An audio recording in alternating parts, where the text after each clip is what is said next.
माँ की बहू। साक्षी के पैदा होते ही उसकी माँ गुजर जाती है, जिसके बाद उसके पिता आलोकनाथ अकेले ही उसका पालन पोषण करते हैं। 16 साल की उम्र से ही साक्षी ने घर चलाने के लिए नौकरी शुरू कर दी थी। बेटी से बढ़कर एक बेटे की तरह वो अपने पिता को कंधे से कंधा मिलाकर काम में हाथ बटाती रहती है।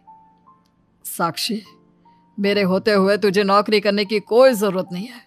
तेरे हर शौक पूरे करने के लिए मैं अभी जिंदा हूँ। और आपकी शौक का क्या पापा? आपके भी तो कुछ शौक होंगे ना, मुझे वही सब पूरे करने हैं। मेरे शौक का क्या बेटा, मैं तो बूढ़ा हो चुका हूँ। मेरे शौक तो तेरी माँ के साथ ही कब के मर चुके हैं। अब तो सिर्फ एक ही सपना है मेरा कि जल्दी से किसी अच्छे लड़के को देखकर तेरी शादी करा दूं। क्या पापा, आपकी हर बात मेरी शादी पर आकर ही क्यों अटक जाती है? अगर मैं चली गई तो आपका ख्याल कौन रखेगा? इसलिए मैं आपको छोड़कर कहीं नहीं जाऊंगी। अरे बेटा, एक ना एक दिन हर लड़के को जाना ही पड़ता है, तुझे भी जाना तो होगा ही। अपने पिता की बातों से निराश होकर साक्षी अपने रूम में चली जाती है। पिता से दूर होने के ख्याल से ही वो फूट फूट कर रोने लगती है। कुछ दिनों के बाद, आलोकनाथ जी, हमारी नजर में एक लड़का है। उसके पास बंगला, कार, सब कुछ है। सुना है करोड़पति लोग हैं वो। आप कहे तो आपकी बेटी के लिए बात करूं? अरे लेकिन हमारे इतने बड़े परिवार में अपनी बेटी ब्याहने की हैसियत नहीं है। उन सब की चिंता मत कीजिए। उन लोगों को दहेज वगैरह कुछ नहीं चाहिए। वो लोग तो सिर्फ अपने परिवार के लिए गुणी और संस्कारों से परिपूर्ण बहू चाहते हैं। अगर ऐसी बात है तो आप उन लोगों से मेरी बेटी के बारे में बात कीजिए। मेरी बेटी में वो सभी गुण हैं जो वो अपने परिवार की बहू के लिए चाहते हैं। इस तरह वो साक्षी का रिश्ता लेकर अर्जुन नाम की लड़की के परिवार के पास जाता है। साक्षी की फोटो देखकर लड़के वाले उसे झट से पसंद कर लेते हैं, जिसके बाद अर्जुन के परिवार वाले साक्षी को देखने उसके घर पहुंचते हैं। आलोकनाथ जी, हमें तो आपकी लड़की फोटो में ही पसंद आ गई, और फिर भाई साहब ने आपकी लड़की की तारीफ भी बहुत की है। अब तो बस आप हमें उससे मिलवा ही दीजिए। साक्षी बिटिया, बाहर आना तो। साक्षी। अपने पिता की आवाज सुनकर साक्षी तुरंत बाहर आ जाती है और एक एक करके सभी के पैर छूती है। आलोकनाथ जी, आपकी बेटी तो सच में बहुत गुणवान और संस्कारी लगती है। बिटिया, क्या क्या शौक है तुम्हारे? पापा, और अपनी ज़रूरतें पूरी करने के अलावा मेरे और कोई शौक नहीं है। आपने अपनी लड़की को सच में बहुत अच्छे संस्कार दिए हैं भाई साहब। इसे अपने घर की बहू बनाना तो हमारे लिए सौभाग्य की बात होगी। इस तरह सबकी राजी खुशी से अर्जुन और साक्षी की शादी भी हो जाती है।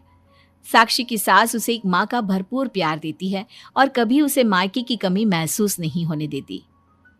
साक्षी बेटा, तू आराम कर। सुबह से घर के काम पर लगी है, थक गई होगी अब बिटिया। नहीं माँ, मैं ठीक हूँ, आप चिंता मत कीजिए। मैंने कहा ना, अपने रूम में जाकर आराम कर। अरे काम की टेंशन मत ले। अपनी सास की जिद के आगे हार मानकर साक्षी अपने रूम में चली जाती है। थोड़ी देर बाद उसका पति भी वहां पहुंच जाता है। साक्षी, तुमने मेरी रेड कलर की फाइल देखी क्या? जी नहीं, मैंने तो आपकी कोई फाइल नहीं देखी। साक्षी, तुमसे मेरी एक फाइल तक नहीं संभाली जाती। 1000 बार बोला है तुमसे कि मेरे सामान को हाथ मत लगाया करो, मेरी सुनती ही कहाँ हो तुम? माँ ने बहुत सर पर चढ़ा रखा है तुम्हें। अर्जुन के इतना कहते ही साक्षी रोने लगती है। साक्षी के रोने की आवाज सुनकर उसकी सास वहां पर आ जाती है। साक्षी बेटा, क्यों रो रही है? इस नालायक ने कुछ किया है क्या? साक्षी अपनी सास मीना को सारी बात बताती है। क्यों? गधे, अपनी फाइल का खुद तो ध्यान रखता नहीं और बहू को ताने देता है।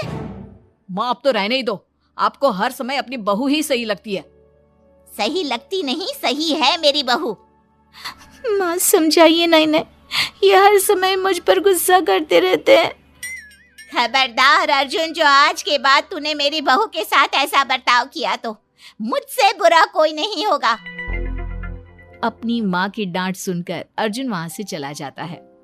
बहू, अगर दोबारा ये तुम्हें ऐसा कुछ कहे तो तुम मुझे आकर फौरन बोल देना। मैं हमेशा तुम्हारे साथ खड़ी रहूंगी बेटा। माँ, आप सच में बहुत अच्छी हो।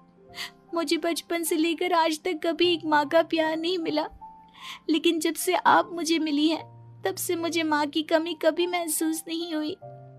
अरे पगली, मैं भी तो तेरी माँ ही हूँ, और मेरे होते हुए अब तुझे कभी अपनी माँ की कमी महसूस नहीं होगी। एक दिन, साक्षी अब मैं तंग आ चुका हूँ तुमसे, भगवान के लिए मुझसे दूर रहा करो। अब मुझे ना चिढ़ होने लगी है तुमसे। अर्जुन, ये क्या तरीका है अपनी पत्नी से बात करने का? माँ प्लीज, आप रोज रोज इसकी पैरवी करने मत आया कीजिए। अरे क्या हुआ, सुबह सुबह तमाशा क्यों लगा रखा है? पापा आपको पता है, इस साक्षी की वजह से मेरा लैपटॉप खराब हो गया है। ऑफिस का पूरा डाटा इसी में था, और देखिए ना, इसने उसमें चाय गिरा दी। अब मैं अपने बॉस को क्या जवाब दूंगा?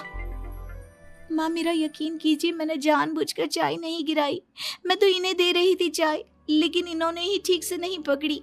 अच्छा, तब इसमें भी मेरी ही गलती है। वाह साक्षी वाह।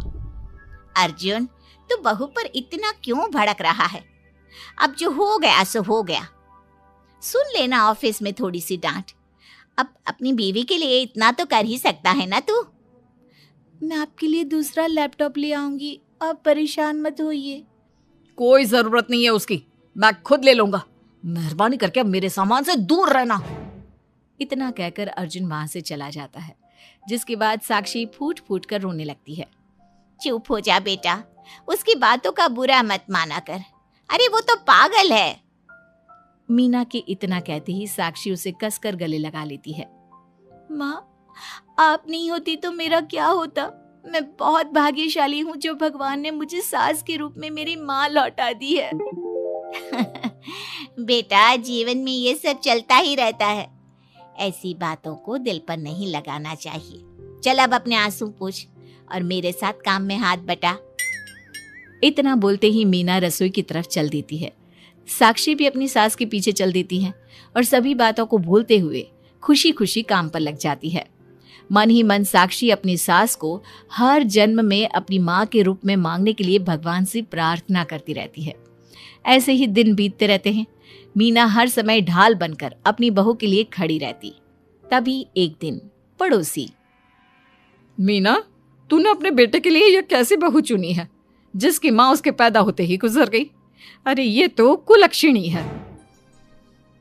ऐसो के घर का तो पानी भी नहीं पीना चाहिए, और तूने उस घर से लड़की चुन ली। ये सब फालतू बातें हैं, ऐसा कुछ नहीं होता। मीना, तूने उस बिन माँ की बहू को बहुत सर पर चढ़ा कर रखा है। अभी भी वक्त है, संभाल ले उसे।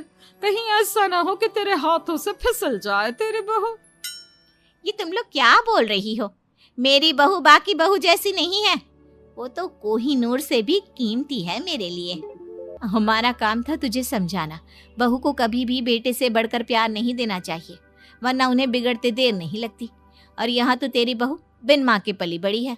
न जाने उसके बाप ने कैसे संस्कार दिए होंगे उसे। चुप करो तुम लोग, मैं अच्छे से समझती हूँ तुम लोग मुझे मेरी बहू के खिलाफ भड़काना चाहते हो। देख मीना, हम तेरी सहेलियां हैं, तुझे भड़काकर हमें कुछ नहीं मिलने वाला, लेकिन बहू को इतना सर पर चढ़ाना ठीक नहीं। हमारा काम तो सिर्फ तुझे आगाह करने का था, बाकी मानना न मानना तेरी मर्जी। चल मीना, अब हम लोग चलते हैं, तू अपना ध्यान रखियो। इतना बोलकर सभी लोग वहां से चले जाते हैं, जिसके बाद मीना घंटों तक सोच में डूब जाती है और अपने बहू के प्रति इतनी सारी बातें सुनकर कहीं ना कहीं उसके मन में भी साक्षी के लिए हीन भावना जन्म लेती है। तभी वहां पर साक्षी भी आ जाती है। माँ जी, ये लीजिए चाय। रख दे और जा। क्या हुआ माँ जी, आप कुछ उखड़ी उखड़ी सी लग रही हैं। कहाँ ना जा यहाँ से, एक बार में तुझे सुनाई नहीं देता क्या? अपनी सास का बदला सा व्यवहार देख साक्षी तुरंत वहां से चली जाती है। अगले दिन, बहू, बहू कहाँ चली गई? साक्षी। जी माँ जी। ये क्या, घर इतना गंदा कैसे हो रखा है? कभी हाथ पैर भी मार लिया कर इधर उधर, वैसे तो सारा दिन घर में नाचती रहती है। मैं अभी पूरा घर अच्छे से साफ कर देती हूँ माँ जी। एक हाथ में झाड़ू और दूसरे हाथ में बाल्टी लिए साक्षी चुपचाप घर के कामों में लग जाती है। शाम में, साक्षी, ऑफिस में मेरी कल बहुत जरूरी मीटिंग है, मेरे कुछ कपड़े प्रेस कर दो, मुझे कल जल्दी निकलना है। जी अभी कर देती हूँ। साक्षी अर्जुन के कपड़े प्रेस कर ही रही होती है, तभी उसके ससुर उसे आवाज लगा देते हैं, जिस पर वो भागते हुए उनके पास जाती है। और थोड़ी देर बाद जब रूम में आती है तो वो देखती है कि अर्जुन के कपड़े बुरी तरह से जल चुके थे। मैंने कहा था ना तुमसे कि कल ऑफिस के मीटिंग में मुझे यही कपड़े पहनने हैं, उसके बाद भी तुमने मेरे कपड़े जला दिए।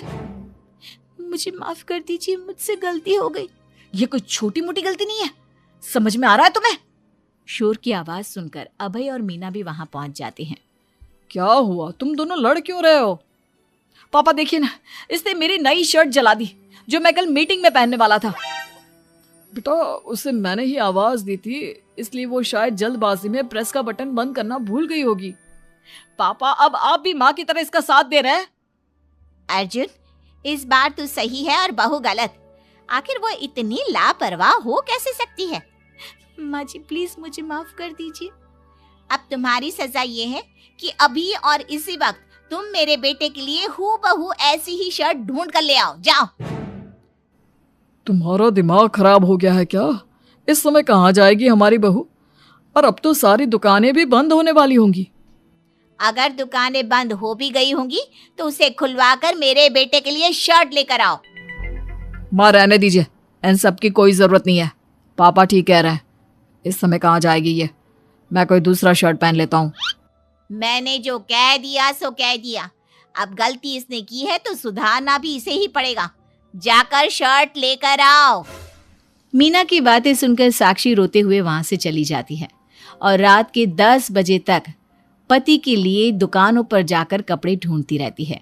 थक हार कर करीब 12 बजे साक्षी कपड़े लेकर घर पहुंचती है। अर्जुन की ऑफिस के मीटिंग के लिए तुम्हें हूबहू वैसे ही कपड़े मिले या नहीं? ये रहे कपड़े मम्मी जी। साक्षी अपनी सास को कपड़े देकर जा ही रही थी कि मीना उसके हाथ में चोट देखती है। ये चोट कैसे लगी तुझे? पता नहीं, जल्दबाजी में शायद किसी चीज से लग गई होगी। इतनी बड़ी हो गई हो, अब अपना ध्यान रखना कब सीखोगी? आप तो जानती ही हैं माँ, मैं बिन माँ की पली बड़ी हूँ। माँ के ना होने के कारण मेरे सर पर इतनी जिम्मेदारियां थी जिन्हें निभाते निभाते मैं खुद का ख्याल रखना ही भूल गई। लेकिन आप जानती हैं माँ, मुझे अब भगवान से कोई गिले शिकवे नहीं है, क्योंकि भले ही उन्होंने मुझसे एक माँ छीनी है, लेकिन उन्होंने आपको मुझे दिया है और अब आप ही मेरी माँ हैं। इतना कहकर साक्षी माँ से चली जाती है। साक्षी की बातों को सुनकर मीना को भी अपने कहे और अपनी गलतियों पर पछतावा होने लगता है, इसलिए वो बिना खाए पिए ही सो जाती है। अगले दिन, माँ जी कल का सारा खाना तो ऐसे ही पड़ा है, आपने अच्छे से खाना नहीं खाया था क्या? मुझे भूख नहीं थी कल। साक्षी अपनी सास के दर्द को समझ जाती है और उसका हाथ पकड़ते हुए कहती है, चलिए माँ जी, मैंने आपके लिए आपकी फेवरेट छोले भटूरे बनाए हैं। आपने कल रात से कुछ नहीं खाया था ना, इसलिए सुबह उठते ही मैंने पहले आपके लिए खाना बनाया है। खाना तो तूने भी नहीं खाया होगा ना, चल जाकर पहले तू खा ले। माँ जी क्या हम साथ बैठकर खाना नहीं खा सकते प्लीज? बहुत दिन हो गए हैं। साक्षी के इस तरह बोलने से मीना का दिल पिघल जाता है और वो मान जाती है। साक्षी मीना के लिए खाना लगाती है, जिसका पहला निवाला मीना अपनी बहू को खिलाती है। मुझे माफ कर दे बेटा, मैं जानती हूँ पिछले कुछ दिनों से मैंने तुझे बहुत चोट पहुँचाई है, हो सके तो मुझे माफ कर देना। नहीं नहीं माँ जी, आपका पूरा हक है मुझे डांटने का। मुझे आपकी किसी भी बात का कभी बुरा नहीं लगा। अपनी सहेलियों की बातों में आकर मैंने अपने दिल में तेरे लिए नफरत पाल ली थी, लेकिन कल जब तुझे रोते बिलखते देखा तो मेरी ममता फिर से लौट आई। मुझे माफ कर दे बेटा, मैं एक अच्छी सास नहीं बन सकी। किसने कहा आपसे कि आप अच्छी सास नहीं हैं? आप तो वर्ल्ड की बेस्ट सास हो, और सच कहूं उससे भी बढ़कर बेस्ट बेस्ट बेस्ट बेस्ट मेरी माँ हो आप। इतना कहकर साक्षी अपनी सास को गले लगा लेती है और उसके बाद दोनों पहले की ही तरह हंसी खुशी साथ रहने लगते हैं।